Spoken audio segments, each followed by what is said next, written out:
بسم اللہ الرحمن الرحیم۔ السلام علیکم۔ آج بروز بدھ 27 اکتوبر 2021 بمطابق 19 ربیع الاول 1443 ہجری ہے۔ میں حافظہ عائشہ Khan عسکریہ school and colleges Gulzar Quaid campus سے آپ سب کو آج کی مارننگ اسمبلی میں خوش آمدید کہتی ہوں۔ سجدوں سے تیرے کیا ہوا صدیاں گزر گئیں، سجدوں سے تیرے کیا ہوا صدیاں گزر گئیں، دنیا تیری بدل دے وہ سجدہ تلاش کر۔ نبی کریم صلی اللہ علیہ وآلہ وسلم نے فرمایا، جس نے نماز کو ترک کیا گویا اس نے کفر کیا۔ اب میں نماز کے سبق کے لیے دعوت دیتی ہوں قابل احترام سر محمد دانش صاحب کو۔ السلام علیکم ورحمۃ اللہ وبرکاتہ۔ میرے ساتھ نماز کا سبق دہرائیے۔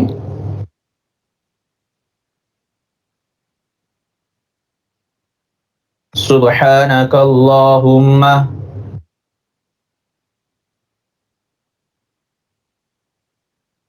پاک ہے تو اے اللہ،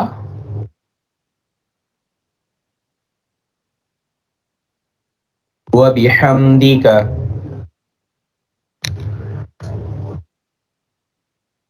اور تعریف تیرے لیے ہے، وتبارک اسمک،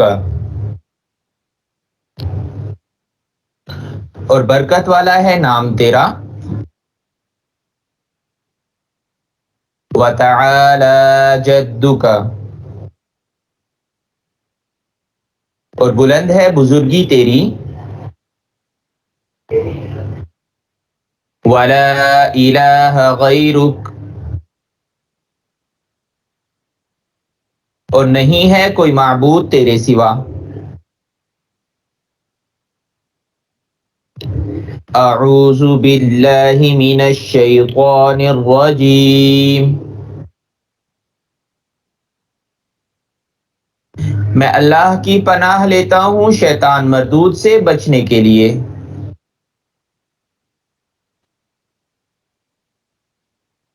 بسم اللہ الرحمن الرحیم،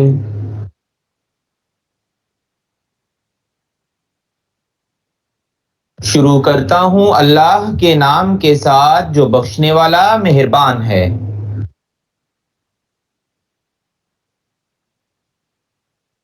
الحمد للہ رب العالمین،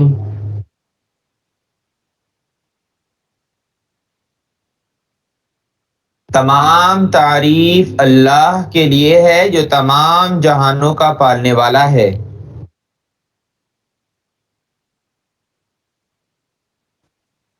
الرحمن الرحیم،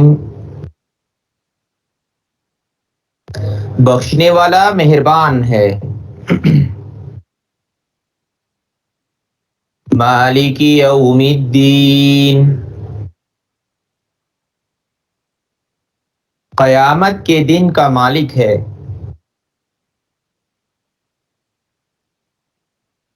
ایاک نعبد و ایاک نستعین، ہم تیری ہی عبادت کرتے ہیں اور تجھ سے ہی مدد مانگتے ہیں۔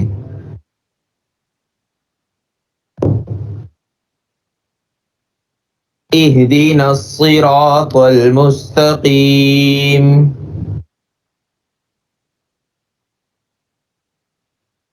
تو ہمیں سیدھے راستے پر چلا۔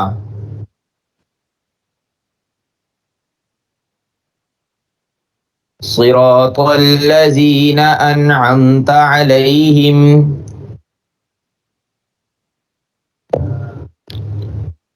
ان لوگوں کا راستہ جن پر تو نے انعام کیا۔ غیر المغضوب علیہم،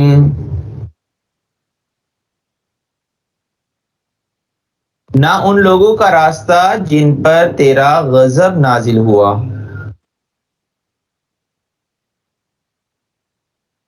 ولا الضالین، اور نہ ان لوگوں کا راستہ جو گمراہ ہوئے۔ جزاکم اللہ خیر۔ جزاک اللہ سر۔ قرآن حکیم میں ارشاد ہے، کیا یہ لوگ قرآن میں غور نہیں کرتے؟ اگر یہ اللہ تعالیٰ کے سوا کسی اور کی طرف سے ہوتا تو یقیناً اس میں بہت کچھ اختلاف پاتے۔ اب میں قرآن مجید کی تلاوت و تفسیر کے لیے دعوت دیتی ہوں نہایت قابل احترام سر محمد ادریس۔ السلام علیکم ورحمۃ اللہ وبرکاتہ۔ اعوذ باللہ من الشیطان الرجیم، بسم اللہ الرحمن الرحیم۔ وَإِذْ قَالَ رَبُّكَ لِلْمَلَائِكَةِ إِنِّي جَاعِلٌ فِي الْأَرْضِ خَلِيفَةً قَالُوا أَتَجْعَلُ فِيهَا مَن يُفْسِدُ فِيهَا وَيَسْفِكُ الدِّمَاءَ وَنَحْنُ نُسَبِّحُ بِحَمْدِكَ وَنُقَدِّسُ لَكَ قَالَ إِنِّي أَعْلَمُ مَا لَا تَعْلَمُونَ۔ یہ سورہ بقرہ کی آیت نمبر 30 ہے۔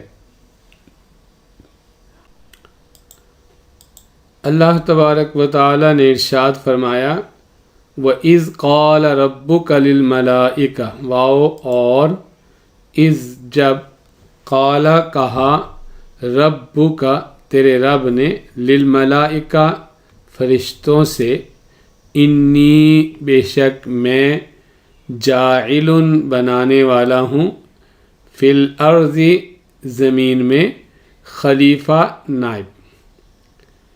وَإِذْ قَالَ رَبُّكَ اور جب کہا تیرے رب نے، یعنی اس وقت کو یاد کرو، وقت بھی یاد کرنے کے قابل ہے کہ جب تمہارے رب نے کہا فرشتوں سے کہ بے شک میں بنانے والا ہوں زمین میں خلیفہ نائب۔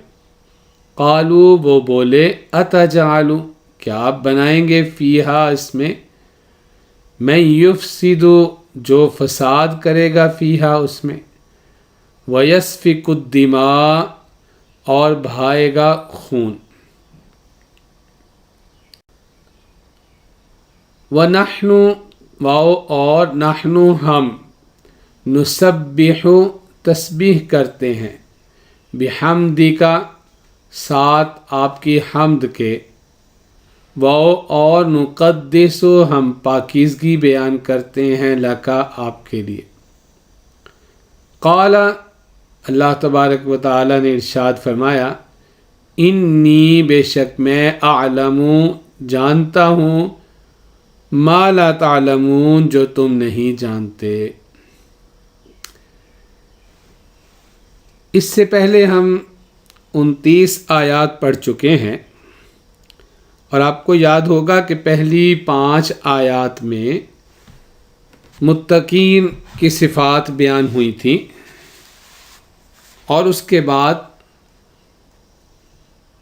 6 اور 7ویں آیت میں کفار کا ذکر تھا، اور پھر آگے آیت نمبر 20 تک جو آیات تھیں 8 سے 20 تک، ان میں منافقین کا ذکر تھا، اور آیت نمبر 21 22 میں پوری انسانیت کو توحید و رسالت کی دعوت دی گئی تھی، اللہ کی عبادت کی طرف بلایا گیا، اور جناب رسول اللہ صلی اللہ علیہ وسلم کی رسالت کو ثابت کیا گیا۔ اور آیت نمبر 23 اور 24 میں قرآن پاک کو ان کے سامنے بطور چیلنج رکھا گیا کہ اگر تمہیں حضور صلی اللہ علیہ وسلم پر والعیاذ باللہ شک ہے اس کتاب کے معاملے میں، تو پھر تم بھی اس جیسی کتاب بنا کے لے آؤ، اور جو ایسا نہ کر سکے، یعنی انکار بھی کریں، ایمان بھی نہ لائیں، اور یہ حرکتیں بھی کریں کہ اعتراض بھی کریں، تو ان منکرین کو پھر شدید عذاب سے ڈرایا گیا تھا۔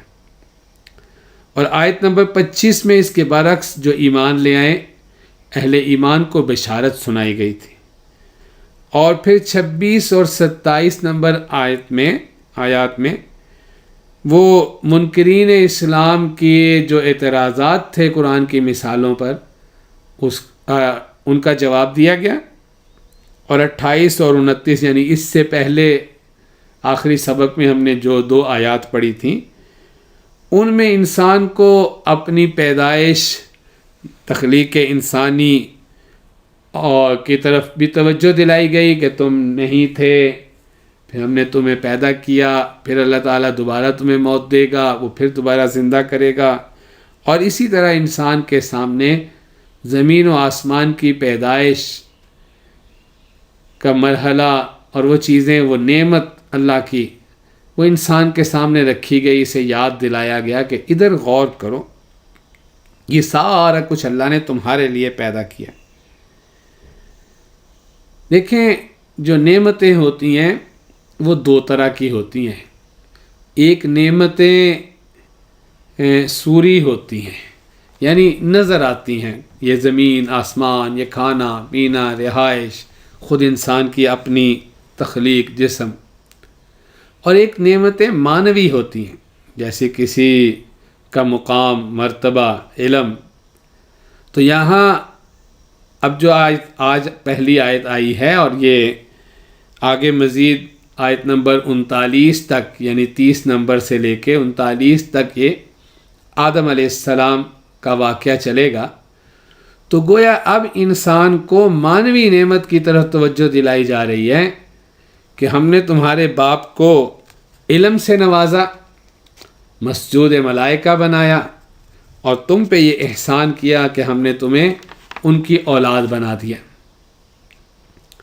اور اسی طرح ایک اور گزشتہ آیات کے ساتھ جوڑ اور تعلق بھی ہے کہ وہ جو کہا گیا تھا یا ایھا الناس اعبدوا ربکم، آیت نمبر 21 میں اللہ کی عبادت کی طرف بلایا گیا تھا، تو وہاں یہ کہا گیا تھا کہ وہ رب وہ ہے جس نے تمہیں پیدا کیا اور تم سے پہلوں کو پیدا کیا۔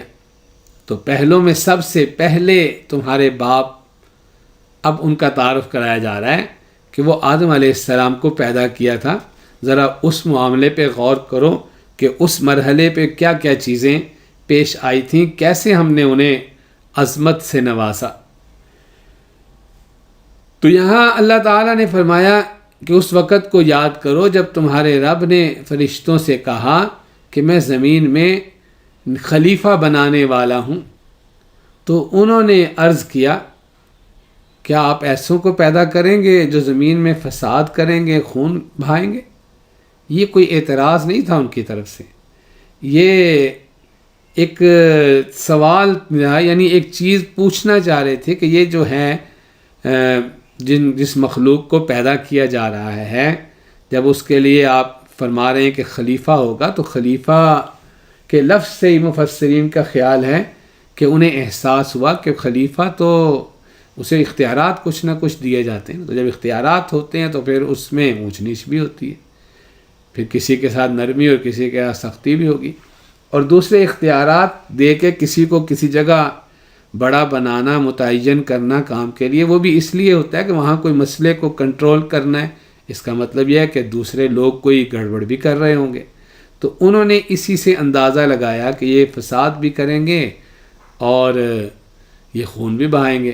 یا بعض مفسرین کی رائے یہ ہے کہ گزشتہ یعنی اس انسانوں سے پہلے جو یہاں آباد رہے، جنات وغیرہ، ان کے کاموں کو دیکھ کے انہوں نے اندازہ لگایا، تو اس لیے انہوں نے ایک عاجزانہ عرض پیش کی کہ اگر عبادت اور تسبیح اور آپ کی حمد و ثنا کے لیے مخلوق کو بنایا جا رہا ہے تو ہم موجود ہیں، ہم اپنی خدمات کو انہوں نے پیش کیا، اسی لیے عرض کیا کہ وَنَحْنُ نُسَبِّحُ بِحَمْدِكَ وَنُقَدِّسُ لَكَ، ہم تیری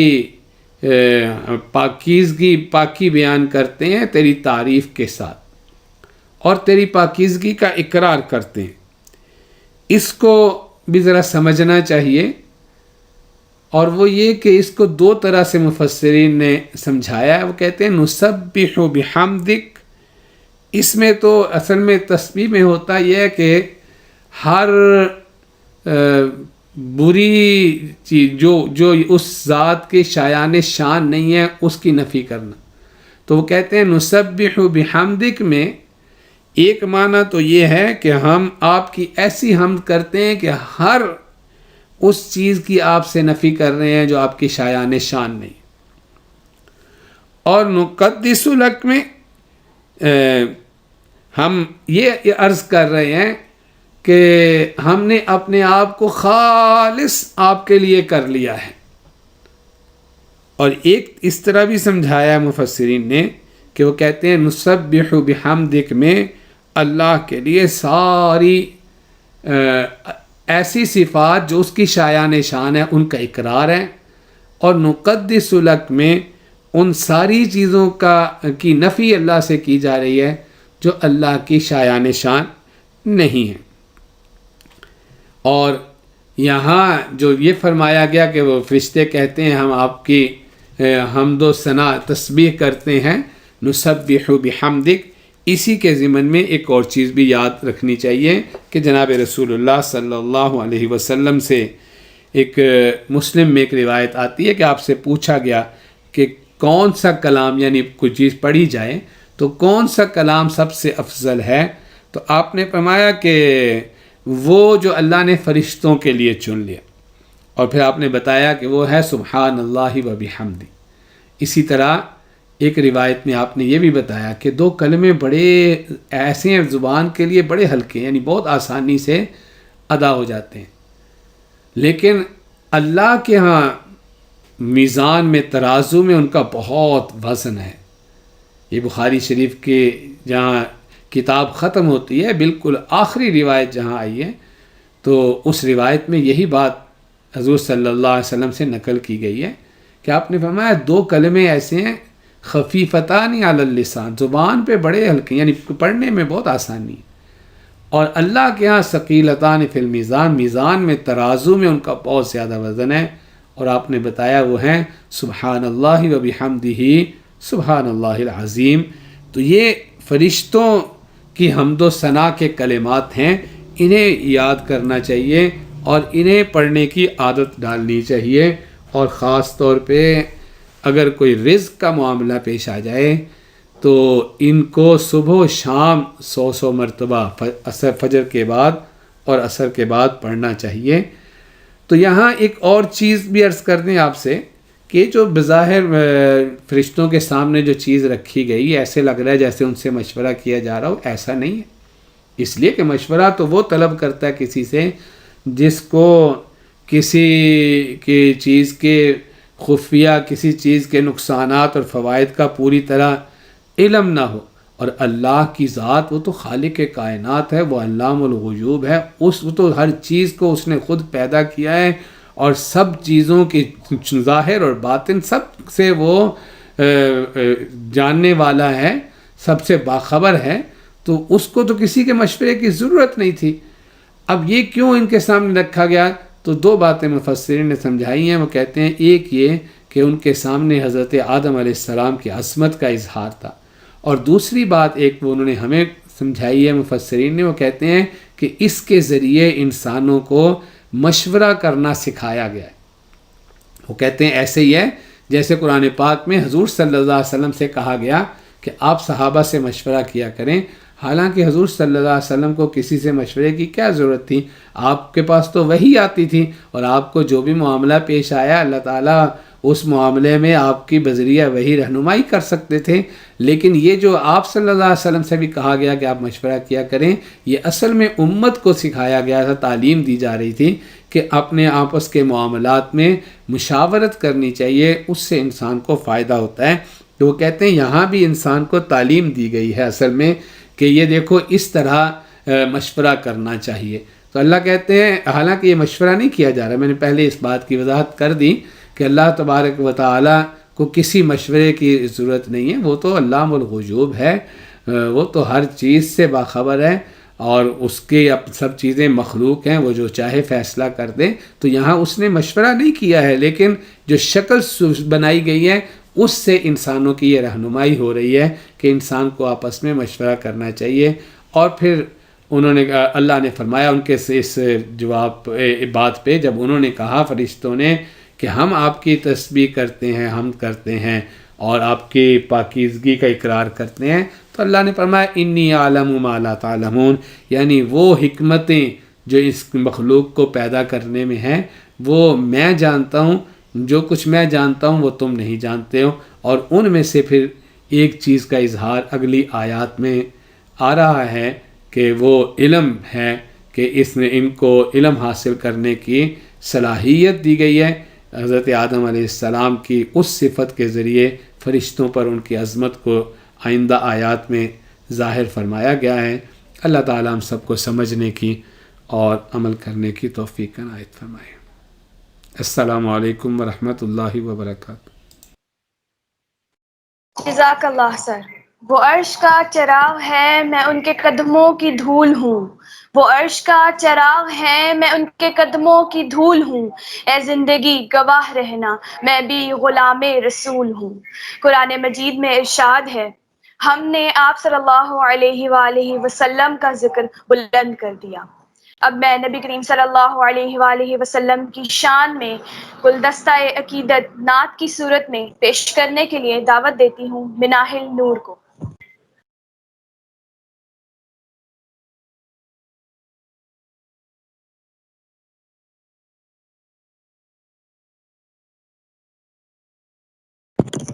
جہاں روضائے پاک کے خیر الورا ہے، وہ جنت نہیں ہے تو پھر اور کیا ہے؟ کہاں میں کہاں یہ مدینے کی گلیاں، یہ قسمت نہیں ہے تو پھر اور کیا ہے؟ محمد کی عظمت کو کیا پوچھتے ہو کہ وہ صاحب کعبہ کو سین ٹھہرے؟ محمد کی عظمت کو کیا پوچھتے ہو کہ وہ صاحب کعبہ کو سین ٹھہرے؟ بشر کی سرے عرش مہمان نوازی، یہ عظمت نہیں ہے تو پھر اور کیا ہے؟ جو آسی کو کملی میں اپنی چھپا لے، جو دشمن کو بھی زخم کھا کر دعا دے،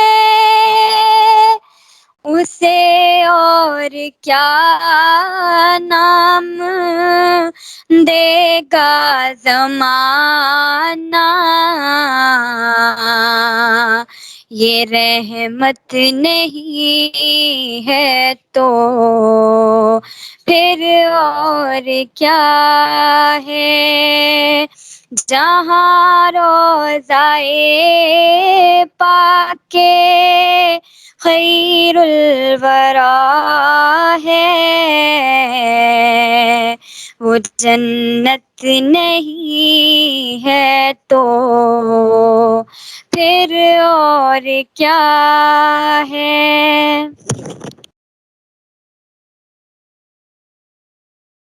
سبحان اللہ.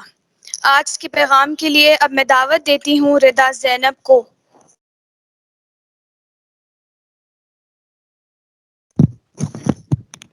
السلام علیکم، میں رضا زینب آج کے پیغام کے ساتھ. میرا آج کا پیغام تقوی کے بارے میں ہے.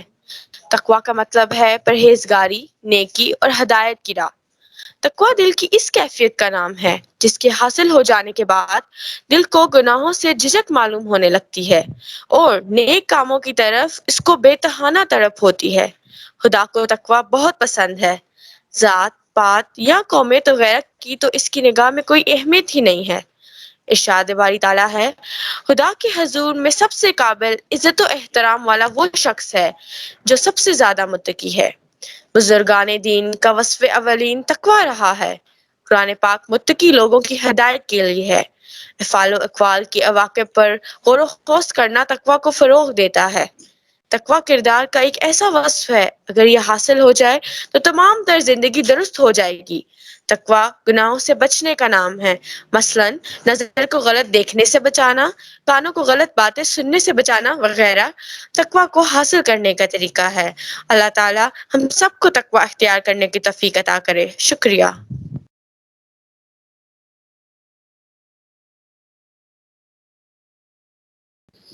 شکریہ رضا. اب میں اسمبلی کا اختتام اس دعا سے کرتی ہوں کہ اللہ تعالی ہم سب کو اپنے مقصد میں کامیابی عطا فرمائے. آمین. اللہ حافظ.